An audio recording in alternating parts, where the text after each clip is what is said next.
So, Bliss, love it or leave it. Protagonists meet in the first 10% of the book.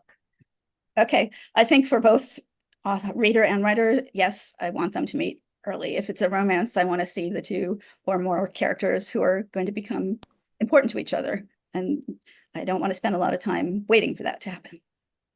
All right. Love it or leave it. Dual point of view narration. Yeah.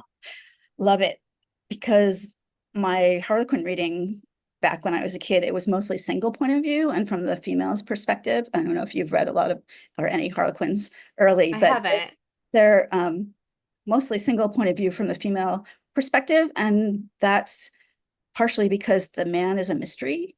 And that's where a lot of the tension and energy comes from in those books. Like, is he really an asshole? Is he really as awful as he's acting? Or does he really love me? And since you're not in his head, you don't know that. So I think it's, for me, it's really important to get inside both characters' heads so I don't have that worry. And Yeah, that he actually is an asshole. right, right. So like I want to know if he's acting like a jerk, as you said, I want to know what the reasons are. And if you're in their heads, you can see that. Yeah. Okay. Love it or leave it. Third person past tense narration. Definitely love it, especially for historical romance. I mean, for other genres, I read very widely in romance, and I like all sorts of kinds of tenses and point of views. But for historical, I think the distancing, it's like sets a little bit of distance between you and the story, and that I think that's important when you're reading history because it's not taking place now; it's taking place in the past, and I want people to feel that sort of gap between then and now and think about like what's different between today and then and what's the same. So yes. Yeah. Love it or leave it. Always end with an epilogue.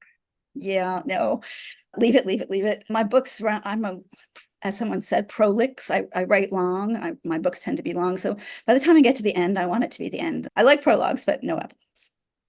All right. Love it or leave it. Share research in your author's note. Oh, yes. Academics love, cite your sources for sure. So I always have author's notes. And then on my website, I have bibliographies for each of my books. I think probably I'm the only person who looks at them, but you never know. Someone, you might be wanting to know what I looked at up for Sierra Leone, and it's on my website. If you're curious, you can find it. Yeah. Yeah. I probably I will because I am interested. Awesome. Okay. Are there any other romance rules I didn't ask about that you like to play with?